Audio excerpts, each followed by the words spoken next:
Kabanata 4961. Tumawa si Sakamoto. Hindi ba kayo kahanga-hanga o ano? Hindi ka natatakot sa kamatayan, tama ba? Ano? Kanina mo pa ako pinagtatawanan na hinahadlangan ko ang hustisya. Gusto mo akong aresto hindi ba? Halika, gawin mo. Naka-cross arms si Sakamoto na may mapagmataas na ekspresyon. Lubos ninyong ikinahihiya ang inyong mapahamak na bansa sa puntong ito. Hindi ka maglalakas loob na gawin ang isang bagay na iyon. Malamig na bulalas ni Soren. Ayoko. Inilagay ni Sakamoto ang kanyang mga daliri sa isang pulang wire, handang punatin ito anumang oras. Si Soren at ang 12-dosenang mga inspector ay likas na tumugon. Ang ilan ay gamulong sa likod ng mga upuan at mesa. Ang iba ay natitisid pabalik sa mga sulok ng silid. Agad na napigilan ang mga mabangis na grupo ng mga tao. Natural, kahit na ang mga pulis ay mas matapang kaysa sa mga ordinaryong tao, pinahahalagahan pa rin nila ang kanilang sariling buhay. Tumayo si Soren matapos matisod sa lupa. Puno ng alikabok ang puting uniforme niya. Nagpapakita siya ng nakakatakot na ekspresyon. Nagpapakita ka sa harap ko ng ganyan ang itsura mo. How dare you threaten young Master Abe? Nagpakita si Sakamoto ng nakakainis na titig. Ganyan ka na baka takot kapag niloloko lang kita. Nakakahiya ka. Umalis ka na. Tandaan na iwasan kaming mga taga-isla sa hinaharap. Kung hindi mo gagawin, tatalunan ko ang kalokohan mo sa bawat oras na magtama ang mga mata natin. Umakyat si Sakamoto bago tinapik ang mukha ni Soren. Nagdilim ang mukha ni Soren. Tunay na napahiya ang pamilya Braff sa puntong ito. Si Greta Lee at ang iba pang mga babae ay tumawa sa kanilang tiyan. Ligtas na sabihin na ang pamilyang Braff at ang pamilyang Patel ay mananatili sa kasaysayan pagkatapos ng sandaling iyon. Si Kyrie Patel ay nagpakita ng malalim na tingin kay Abe Masato habang siya ay naglalabas ng hangarin na pumatay. Binigyan kita ng pagkakataon, pero hindi mo ito pinahalagahan. Dahil iyon ang kaso, dapat ikaw na lang ang babae ni Young Master Abe. Ang mga mahihinang taong ito mula sa bansa H ay walang karapatang makasama ka, Kyrie. Bulalas ni Sakamoto. Siguraduhing maglinis ng mabuti at ilagay ang iyong sarili sa kama ni Young Master Abe ngayong gabi. Naiintindihan mo ba ako? Papatayin ko ang buong pamilya mo kung mabagal ka. Bakit hindi mo ako bigyan ng pagkakataon sa halip? Humakbang si Harvey bago humarap kay Kyrie. Kusang umatras si Sakamoto, ngunit agad siyang napahawak sa kanyang balikat. Mabilis na hinayla ni Harvey ang pulang wire ng C4 ni Sakamoto nang hindi man lang siya umimik. Oh! Narinig ang hiyawan ng sakit nang tumalsik ang dugo sa buong lupa. Kinilabutan ang mga tao. Ang ilan ay nadapas sa lugar. Ang iba ay mabilis na nagtago sa mga sulok. Maging si Abe, na palaging nagpapakita ng casual na ekspresyon, ay tumalon sa likod ng kanyang sopa kasama ang dalawang babae na nagtatanggol sa kanya. Agad na umitim ang mukha ni Sakamoto. Mukhang maswerte tayo. Hindi yan ang tamang wire kung tutuusin. Mayroong dalawang wire na natitira ngayon. May 50% posibilidad na pasabugan ko ang C4 kapag hinila ko ang isa sa kanila. Tuluyan nang hindi pinansin ni Harvey ang mga sandata na nakatutok sa kanya nang humawak siya sa berdeng alambre na may mahinang ngiti. Mayroon kang dalawang pagpipilian, Sakamoto. Humihingi ng tawad, pagkatapos ay baliin ang iyong magkabilang braso bilang pagpapatunay.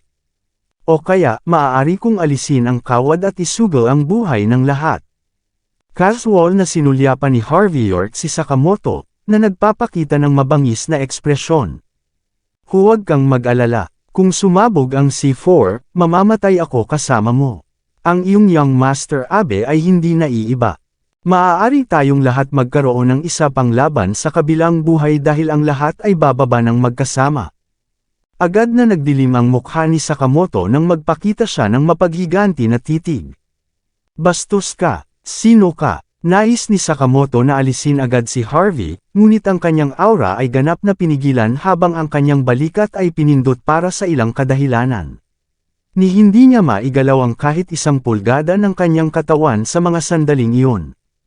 Sa madaling salita, wala siyang paraan para lumaban. Ako, Ako ay isang pinananatiling tao. Lalaki ni Kyrie, sa totoo lang. Normally, hindi ako gagawa ng ganito sa paningin mo. Pero wala nang ibang choice. Hindi ba maaaring kumilos ng matapang ang isang pinananatiling lalaki kapag pinagbantaan ang kanyang babae? Ngumiti si Harvey habang malamig ang tingin. Halika, pumili ka. Kung hindi mo kayang gawin ang sarili mo, hayaan mo akong tulungan ka. Kasali ka sa Suicide Squad, di ba? Hindi ka na natatakot pagkatapos ng lahat ng pagpaparangal ngayon, di ba? Mabilis na hinugot ni Harvey ang green wire habang nagsasalita siya. Clack! Nag-spray na naman ng dugo sa buong lugar. Oh! Umiyak si Sakamoto nang gusto niyang madapa pabalik, ngunit hinawakan siya ni Harvey. Namuo ang malamig na pawis sa kanyang likod nang matauhan siya. Tumakbo si Abe Masato ng ilang dipa ang layo dahil sa takot. Puno ng alikabok at dumi ang mukha niya nang gumapang siya na may nakakatakot na ekspresyon. Alam niya na isa sa 3 wire ang konektado sa puso ni Sakamoto. Sa paghusga mula sa kapangyarihan ng C4, lahat ng tao sa paligid ay malamang na tumilaok kung ito ay talagang sumabog. At hinugot na ni Harvey ang 2 wire sa kanyang sarili. Ang 2 wire ay hindi konektado sa C4, ngunit isa na lang ang natitira. Ikanawit ni Harvey ang kanyang daliri sa huling wire bago nagpakita ng magiliw na ngiti. Mayroon kang 3 segundo para magdesisyon. Kung ayaw mo, gagawa ako ng isa para sa iyo. Lahat ng tao dito ay magkakasamang mamamatay. Hinawakan ni Sakamoto ang kamay ni Harvey na may takot sa mukha, natatakot na talagang hilahin niya ang alambre. Iyon lang, patuloy kang nagyayabang tungkol sa pagiging nasa Suicide Squad, ngunit ikaw ay kumikilos ng ganito. Gaano ka walang kwenta? Akala ko talagang isasama ninyong matataas at makapangyarihang Islanders ang lahat para sa inyong kapakanan sa diwang Bushido. Tatahol lang ba kayo at walang kagat-kagat? Ang C4 ay isang bagay lamang para ipakita mo. Hindi ka maglalakas loob na pumatay sa iyong sarili kahit na gumawa ka ng parehong desisyon ng 100 beses. Outlier ka ba? O lahat ba ng Suicide Squad ay kasing hiya at mayabang na katulad mo? Sumambulat sa galit si Sakamoto matapos makita ang walang pakialam na ekspresyon ni Harvey. Bastos ka, how dare you na insultuhan ang Suicide Squad ng ganyan? Sampal, itinapat ni Harvey York ang likod ng kanyang palad sa mukha ni Sakamoto. Iniinsulto kita ngayon, halika, ibaba mo ako sa iyo. Patunayan mo sa akin kung hindi. Hindi mo kaya yun. Kung ganoon, hayaan mo akong tulungan ka.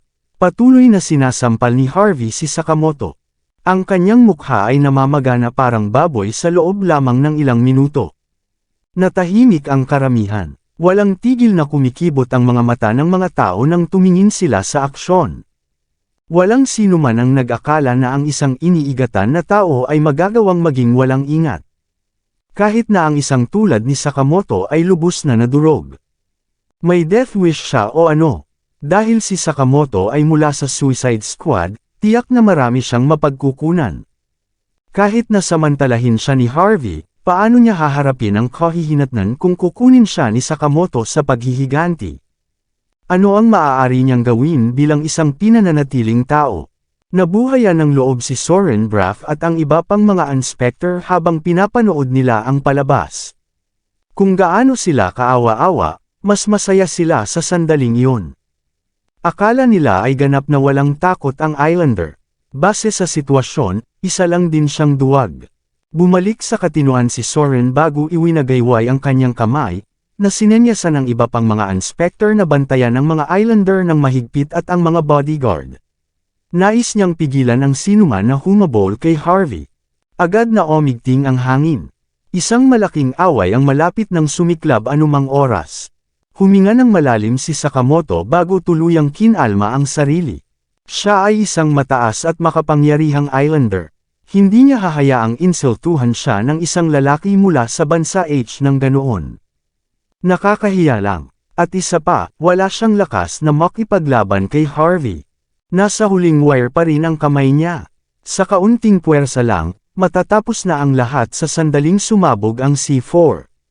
Si Sakamoto ay hindi natatakot sa kamatayan, ngunit hindi rin siya maaaring mamatay ng walang dahilan. Kailangang magkaroon ng halaga ang kanyang kamatayan.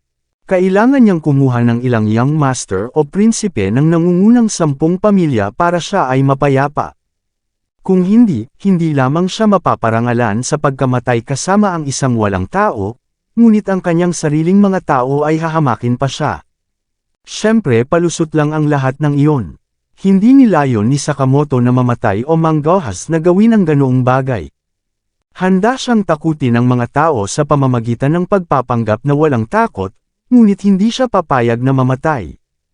Galit na galit si Sakamoto. Gusto niyang lumaban pero alam niyang pinipigilan siya ni Harvey. Ginagawa na niya ang lahat para hawakan ang kamay ni Harvey. Wala siyang matitira para makakuha siya ng distansya. Hindi masama, ang lakas ng loob mo. Malamig na bulalas ni Sakamoto pagkatapos huminga ng malalim. Ang isang lalaking tulad mo ay tiyak na hindi basta-basta. Sabihin mo ang iyong pangalan kung maglakas loob ka. Ipakita mo sa akin kung ano ang mayroon ka. Sampal. Itinaas ni Harvey ang likod ng palad niya pasulong. Tumigil ka na sa pagyayapyap at magpakamatay ka kasama ko. Kung hindi mo kaya, lumuhod ka. Wala akong oras makipaglaro sa iyo. Bahagyang hinatak muli ni Harvey ang alambre.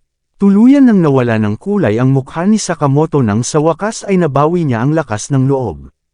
Hinawakan niya ang kamay ni Harvey ng 2 kamay, natatakot na siya ay talagang gumawa ng isang bagay na walang ingat. Kinilabutan si Greta at ang iba pang mga babae. Dumating sila para dumalo sa pagtitipon, hindi para magpakamatay. Halos hindi mapakali ang mga lalaki, ngunit ang kanilang mga noo ay ganap na natatakpan ng malamig na pawis habang ang kanilang mga binti ay galit na nanginginig, halatang ipinapakita ang takot sa kanilang mga puso. Si Abe Masato ay nagpapakita rin ng nakakatakot na ekspresyon. Ginamit niya ang kanyang pagkakakilanlan bilang royalty, ang bagong bituin ng mundo ng politika, at isang natatanging onmyoji sa kanyang bansa para magpakitang gilas. At gayon pa man ay tahasan siyang tinatapakan sa Golden Sands. Higit sa lahat, hindi man lang siya mangangahas na manindigan para kay Sakamoto. Pagkatapos ng lahat, malamang nahilahin ni Harvey York ang kawad bilang isang resulta. Siya ay baliw. Natigilan si Abe. Isa siyang upperclassman. Siya ay magdurusa ng isang malaking kawalan kung siya ay talagang namatay sa isang lamang iningatan na tao. Gusto niyang lumabas habang ang buong lugar ay magulo, ngunit ang kanyang mukha ay nagdilim ng si Soren Braff at ang iba pa ay hinaranggan ang mga labasan. Bakit ako pipili, bastard ka? Bulalas ni Sakamoto. Gusto ko patay ka na agad. Papatayin kita gamit ang sarili kong kamay. Tinapik ni Harvey ang mukha ni Sakamoto. Alam ko yun. Ngunit ang iyong buhay ay nasa aking mga kamay ngayon. Wala kang ibang choice. Bakit ka pa nandito na nakikipag-negotiate sa akin gayong kabilang ka sa Suicide Squad? Hindi ka ba nahihiya? Sa tingin mo ba ay lubos na magagalit ang iyong emperador kapag narinig niya ang tungkol dito? Naningkit ang mga mata ni Sakamoto bago siya nagpakawala ng malamig na tawa. Hindi ka ba natatakot sa kamatayan? Nagkibit balikat lang si Harvey. Bakit ako dapat? Tumingin ka sa paligid. Nandito na ang mga royal, upstarts ng political world, at onmyoji ng island nations. Nandito din ang isa sa mga miyembro ng ipinagmamalaking Suicide Squad ng island nations. Gayon din ang grupo ng mga taksil na ibinebenta ang sariling bansa at mga kaibigan para sa ikaluluwa loti. Kung aalisin ko ang lahat ng mga taong ito, malamang na makakuha ako ng Good Citizen Award. Baka makakuha pa ako ng monumento para sa kabayanihang gawa. Para sa inyo, sigurado akong malilimutan na kayo sa lalong madaling panahon pagkatapos na ang publiko ay maglagay ng mga insulto. Mukhang hindi ito masama para sa akin. Bakit ako matatakot? At saka, sigurado ka ba talaga na mamamatay ako kasama mo kapag sumabog ang C4? Kalmadong ekspresyon ang ipinakita ni Harvey. Marami na siyang nakita noong panahon niya sa larangan ng digmaang Euro-American. Isang C4 lang ay wala sa kanyang mga mata.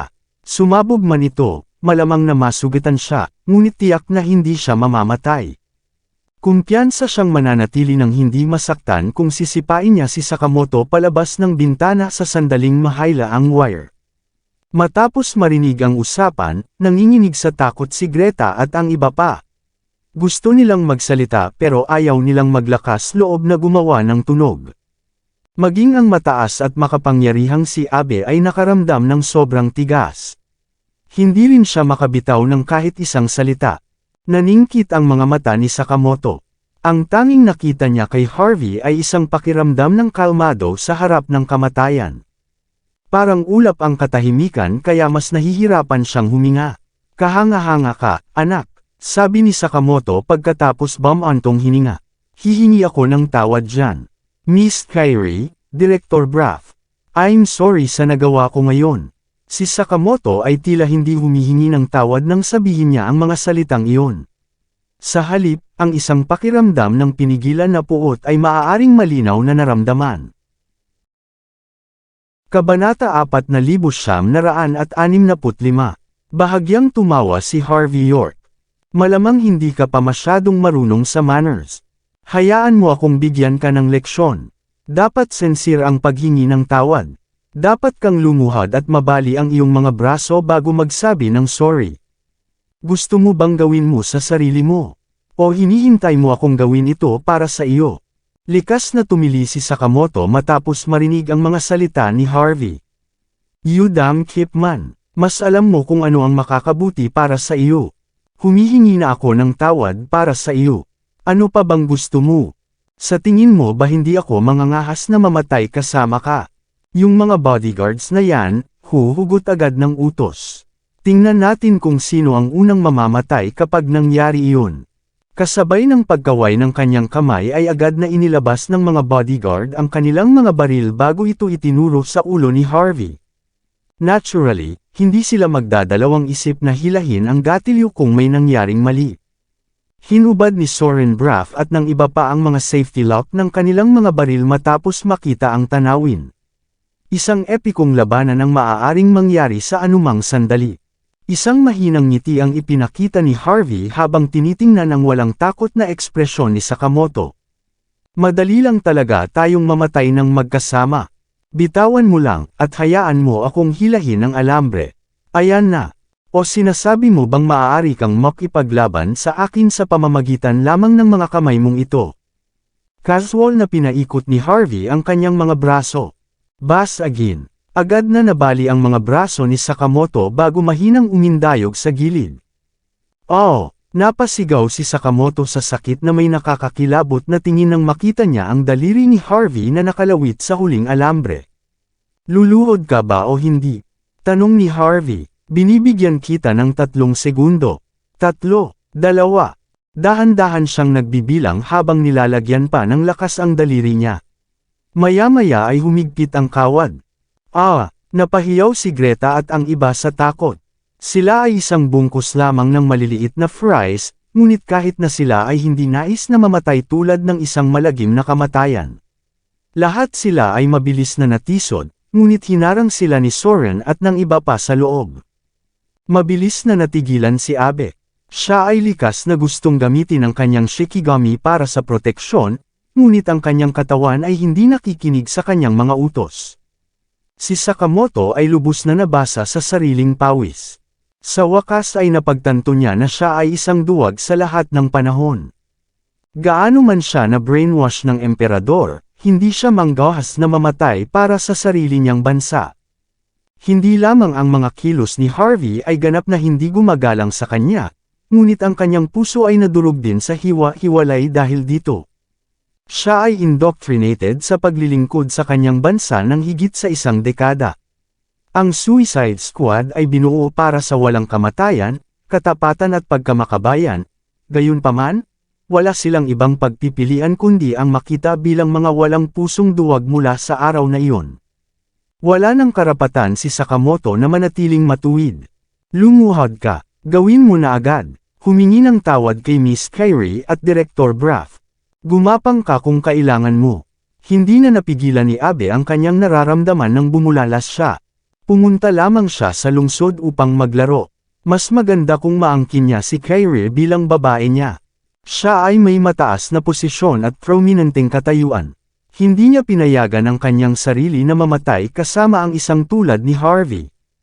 Naririnig mo ba yun? Sinasabi ng amo mo na lumuhod ka. Sinipa ni Harvey si Sakamoto bago niya binagsak ang kanyang mga tuhod sa lupa.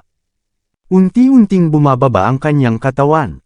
Hindi na makikita ang kanyang malupit na ugali.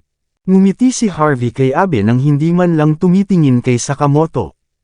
Paumanhin tungkol doon, young Master Abe. Mukhang tapos na ang iyong lingkod. Parang nakakagat ng mapait na baga si Abe. Mas nakakatakot ang itsura niya kaysa sa mga babaeng mapotla ang mukha. Yung bastos. Pinahihirapan niya ang puso ng lahat. Si Abe ay hindi makayanan ng gayong kahihiyan, kung isa sa alang-alang ang kanyang mataas na katayuan. Nang makitang binitawan ni Harvey ang alambre, mabilis na ikanaway ni Abe ang kanyang kamay para sa kanyang mga nasasakupan na ihatid si Sakamoto palabas. Siya ay nakabawi ng kaunting lakas ng loob pagkatapos. Humakbang siya paarap, malamig na nanlilisik. Kahanga-hanga ka, anak. Hindi mo lang sinira ang pagtitipon ko, kundi binigyan mo pa si Sakamoto ng pinaka-nakakahiya na karanasan. Ang pamilyang Tsuchimikado ay palaging nagbibigay ng pabor. Huwag kang mag-alala. Pagkatapos ng gabing ito, sampal. Iniwas ni Harvey ang likod ng kanyang palad bago pa man natapos ni Abe ang kanyang pangungusap. Sinabi ko bang magsalita ka? Kung hindi ka masaya, lumapit ka sa akin. Pero binabalaan kita, kung patuloy mong ginugulo si Kyrie bago mo ako ilabas, tapos ka na. Tinapik ni Harvey ang mukha ni Abe at inayos ang kwelyo nito. Ngumiti siya ng mahina at umalis kasama si Kyrie at ang iba pa. Nakontrol na ni Harvey ang buong sitwasyon. Ang mga bodyguard ay hindi man lang nang ahas na humarang sa kanyang daraanan. Nang makaalis ang lahat, nagpakita si Abe ng mapaghiganti na ekspresyon. Tinakpan niya ang kanyang mukha at nagngangalit ang kanyang mga ngipin, saka nag-dial ng number sa phone niya. Anong sabi mo? May nanggugulo sa clubhouse. Ganap na nadurog ang espiritu ni Sakamoto. Kahit si Abe natapakan lahat. Ginawa ito ng lalaki ni Kyrie. Sa looban ng pamilya John, gulat na sinagot ni Kensley ang tawag habang humihigop ng tsaa. Binaba niya ang tawag at lumapit kay Blaine, na nagbabasa ng libro, na may hawak na tea set. Kumunot ang noo ni Blaine, at ibinaba ang libro. Ano ito? Napabuntong hininga si Kensley. Dumating si Abe ng Tsuchimikado family. Dapat ay may gagawin kaming malaking bagay sa kanya bukas, ngunit may nangyari sa kanya. Inimbitahan ng bastos na iyon si Kyrie na lumabas sa dahilan ng pagiging university mate niya. Ang lalaki ni Kyrie ay tinapakan siya at ang lahat. Maging si Sakamoto, ang kanyang pamatay na sandata, ay ganap na sinira. Puno ng galit ang mga mata ni Kensley. Si Sakamoto ay isang kapaki-pakinabang na pawn, ngunit maging ang isang miyembro ng Suicide Squad ay nagsimulang matakot sa kamatayan. Ano ang silbi ng pagkakaroon niya, kung gayon? Nagawa ng lalaki ni Kyrie na basagin si Sakamoto. Natarante si Blaine. Kailan siya nagkaroon ng ganoong tao sa kanya? Kumunot ang noo ni Kensley. Hindi ako sigurado. Walang nakakita sa kanyang mukha. Masyadong dim ang mga ilaw doon. Ang mga taong iyon ay hindi man lang ng ahas tumingin sa kanyang mukha. Sa puntong iyon, natakot sila sa kanilang mga talino. Sabi nga, pamilyar na pamilyar si Kensley sa ganoong estilo ng pag-uugali. Si Harvey siguro. Kumunot ang noo ni Blaine. Minaliit natin siya. Walang paraan na siya ay isang ordinaryong eksperto sa geomancy. Ano ang dapat nating gawin ngayon, young Master John? Ibinaba ni Kensley ang kanyang tasa, na malungkot ang kanyang mukha. Ang pamilyang Foster at ang pamilyang Tsuchimikado ay dumanas ng ilang pagkalugi, ngunit talagang makakaapekto ito sa iyong pag-aayos dito. Ayon sa plano, magagawa mong lamunin ang pamilya Patel kasama ang iba pang hermit families pagkatapos sipain ang pamilya Braff sa Walls Inn, at sa sandaling tapos na ang pamilya Gibson sa pagharap sa Heaven's Gate. Pero ngayon, sunod-sunod na pinaalis dito ang mga kakampi mo dahil kay Harvey. Ano naman? Hinuyam ni Blaine ang kanyang tasa, ikaniling ang kanyang ulo. Ang mga pagpapala ay kasama ng mga kasawian. Si Harvey at Kyrie ang nanguna ngayon pero hindi rin ito hahayaan ng pamilyang Tsuchimikado. I'm sure may malaking palabas na magaganap. We'll just fan the flames from the side. Habang pinag-iisipan nina Blaine at Kensley kung paano gagamitin ang Islanders laban kay Harvey, bumalik na si Harvey sa Fortune Hall. Pagkababa ng sasakyan ni Kyrie ay dahan-dahan siyang pumasok sa loob at umupo sa main hall. Natuklasan niya ang ilang kawili-wiling mga katotohanan pagkatapos na pag-usapan ang nangyari noong gabing iyon. Napakaganda ng pagdating ni Abe para hindi nagkataon. Ang tinatawag na pagtitipon ay napuno ng mga lokal sa lungsod, walang tao mula sa ibang mga lungsod ay naroon lahat. Ang lahat ay sapat na upang patunayan na si Abe ay dumating sa lungsod ng walang kabuluhan. Blaine, ha? Ngumiti ng mahina si Harvey. Wala siyang patunay, ngunit sinabi sa kanya ng kanyang instincts na si Abe at ang iba pa ay bahagi ng plano ni Evermore. Ito ay isang kahihiyan na hindi sila magagamit. Natapakan na si Abe bago pa niya opisyal na makilala si Harvey. Siyempre, kung si Abe at ang iba ay patuloy na naghahanap ng gulo habang ginagamit ang impluwensya ni Blaine, haharapin sila ni Harvey minsan at para sa lahat. Boom! Habang gumagawa si Harvey ng tsaa para sa sarili niya, biglang nag-vibrate ang phone niya. Sinagot niya ang tawag. Maririnig ang malumanay na boses ni Leona. Paumanhin sa pag-abala sa iyo ngayong gabi, Sir York. Ang seremonya ng Golden Estate para sa Golden Garden ay gaganapin bukas. Nag-imbite kami ng isang superstar na mag-cut ng ribbon para sa amin. Ikaw ang boss, at ang dahilan kung bakit kinuha ng kumpanya ang proyekto sa unang lugar. Dapat sumama ka. Natigilan si Harvey. Naalala niya ang sitwasyon. Siya ang nagbigay ng payo na bilhin ang junkyard para sa proyekto sa unang lugar. Gayunpaman, hindi niya akalain na si Sol at Lola ay nagseryoso sa kanyang mga salita at talagang ginawa iyon. Kahit na isa siya sa mga pangunahing shareholder ng Golden Estate, hindi niya malalaman na natapos na ang seremonya kung hindi siya ipinaalala ni Leona. Sa sobrang tagal ng pagtakbo sa buong lungsod, gusto ni Harvey na magpahinga. So, pumayag siyang magpakita. Kinaumagahan, pagkatapos magamot ang ilang mga customer, pumunta siya sa lokasyon kung saan ang Golden Garden ay idinaos ang proyekto batay sa address na ibinigay sa kanya ni Leona. Ang lugar ay maliwanag na naiilawan at pinalamutian ng maganda. Kanina pa siya hinihintay ni Leona sa entrance. Nakasuot ng business attire si Leona, may itim na high heels at medyas. Naka-ponytail siya, at siya ay may kapansin-pansin na makeup.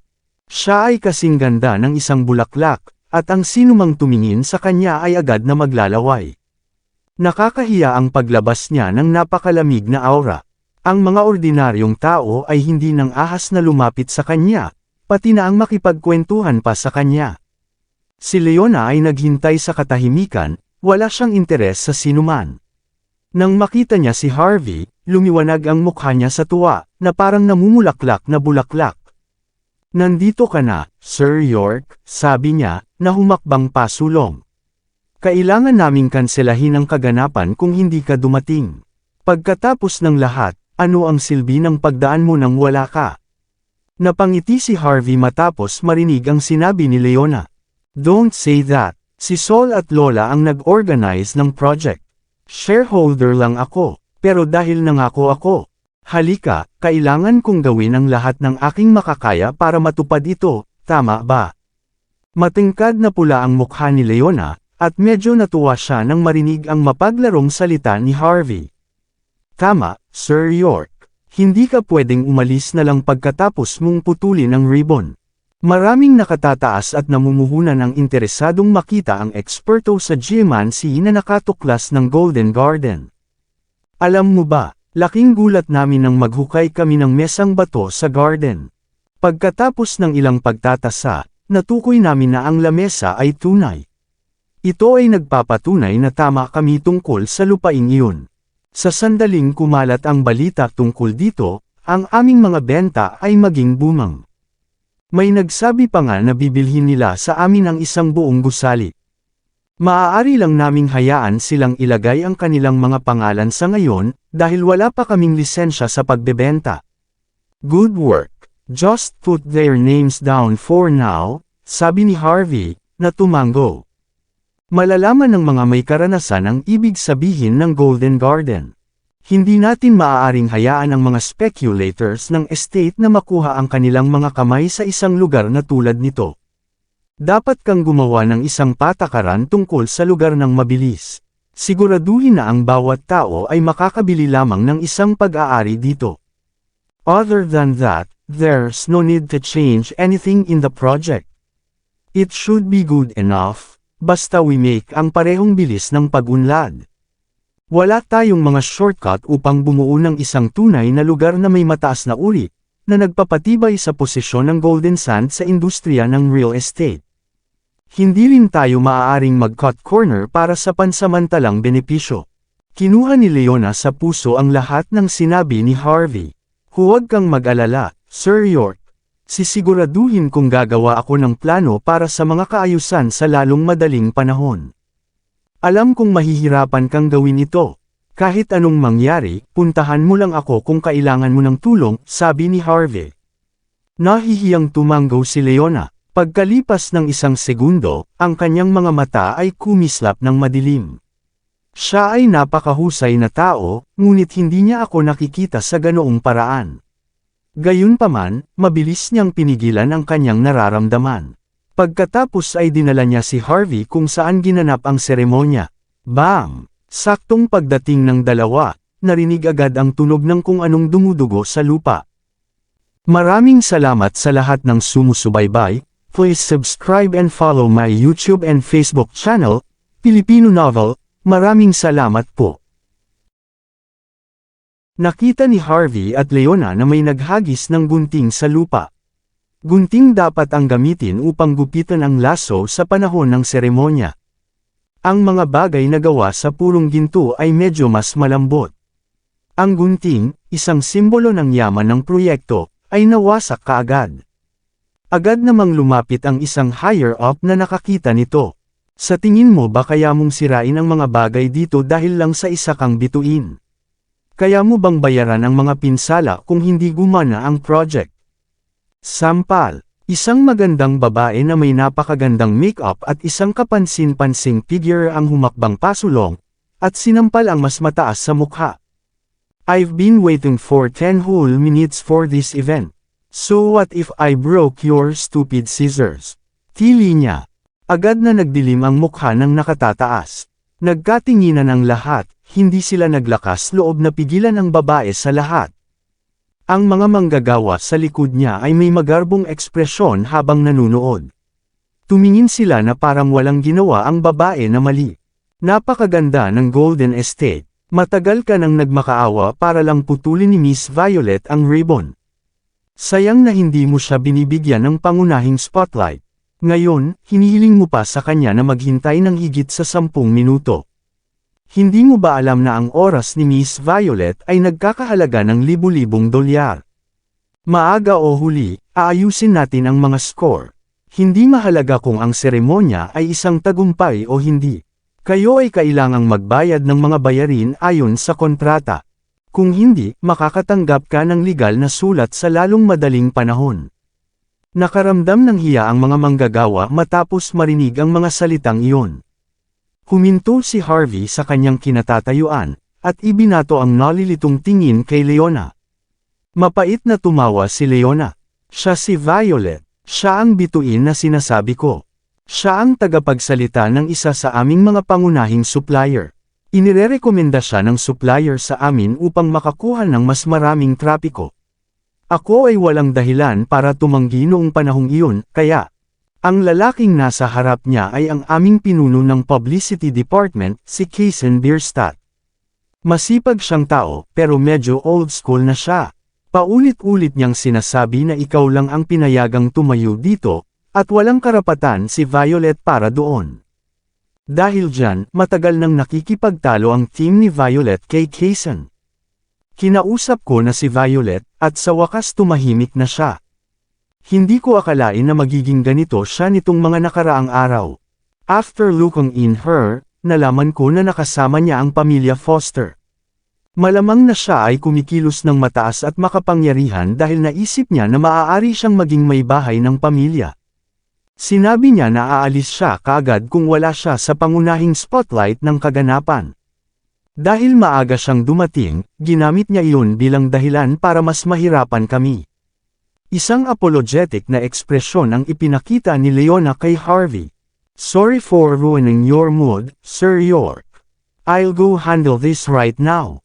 Kabanata 4,970. Natural na hindi madadami si Harvey sa sitwasyon. Tumanggo siya, at sinabing, tama. Mauna ka na. Lumapit si Leona bago may sinabi kay Violet. Sa sumunod na sandali, biglang sinampal ni Violet ang mukha ni Leona. Naging mabagsik ang ekspresyon ni Harvey. Nang makita niyang medyo physical injury lang ang natamo ni Leona, nakahinga siya ng maluwag.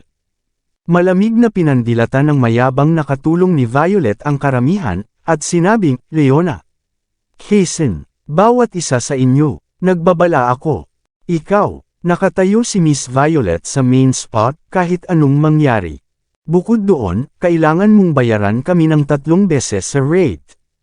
Gawin mo iyan, at bibitawan natin ito. Kung hindi, mag-announce kami agad sa publiko. Maaaring sirain ng 30 milyong tagahanga ni Violet ang lahat ng mga gusali dito. Huwag mo nang subukang magpakitang gilas dahil lang sa may pera ka. How dare you get a random savage of a man to take over Miss Violet's place? Managinip ka, si Miss Violet ay isang malapit na kaibigan ng pinuno ng pamamahala sa pagbebenta ng departamento ng pabahay, si Amaya Sakat. Kung magagalit si Miss Violet, dudurugan namin ang project mo hanggang sa alikabok. Napakamayabang ng katulong. Ang mga trabahador sa likod niya ay nakatitig ng masama sa lahat, na tila sila ay mayroon na nanalo sa laban. Galit na galit si Kaysen. Mula noong unang panahon, wala ni isang tagapagsalita ang tumayo sa pangunahing pwesto. Ang pwesto ay nakalaan para sa aming boss. Ikaw ay hindi makatwiran. Lumalabag ka sa rules. Ang mga patakaran. Malamig na tumawa ang katulong. Narito, ang aking salita ay ang panuntunan. Galit ka ba? Saktan mo ako, tapos. Pero kung gagawin mo iyon, ilalabas kita sa isang tawag lang sa telepono. Don't believe me. Gustong kumilos ni Kaysen, ngunit wala siyang lakas ng loob. Sa sobrang galit niya, nanginginig ang katawan niya. Alam niya ang mga kahihinatnan ng aktwal na paghagupit sa katulong. Lalong naging mayabang ang katulong nang makita ito. Tara, lumapit ka sakin. Panunuya niya, kung hindi ka maglakas loob, lumuhad ka at humingi ng tawad. Tandaan na mag-live kapag ginawa mo na. Hayaan mong makita ng lahat ang pangit mong mukha. Let me tell you something. Maging handa kang mabangkarot kung tatanggihan mo ang aming mga kahilingan. Ang katulong ay patuloy na nagbubuga ng kanyang bibig habang inaabuso ang kapangyarihan ng ibang tao. Sampal. Noon lang, walang sabi-sabing sinampal ni Harvey ang katulong. Ikaw ang humiling nito. Ginawa ko. Anong gagawin mo ngayon? Oh, bumagsak ang katulong sa lupa, natatakpan ang kanyang namamagang mukha. Siya ay ganap na nagyelo, hindi niya alam kung paano magre-react sa mismong sandaling iyon. Hindi niya akalain na may gagawa sa kanyang paghahamon at tinamaan siya. Siya ang top assistant ni Violet, kung tutuusin. Ang mga koneksyon, kapangyarihan, at katayuan ay nasa kanyang panig. Ang lahat ay dapat na lumuhad sa kanyang harapan at humingi ng tulong sa kanya. So, anong nangyari?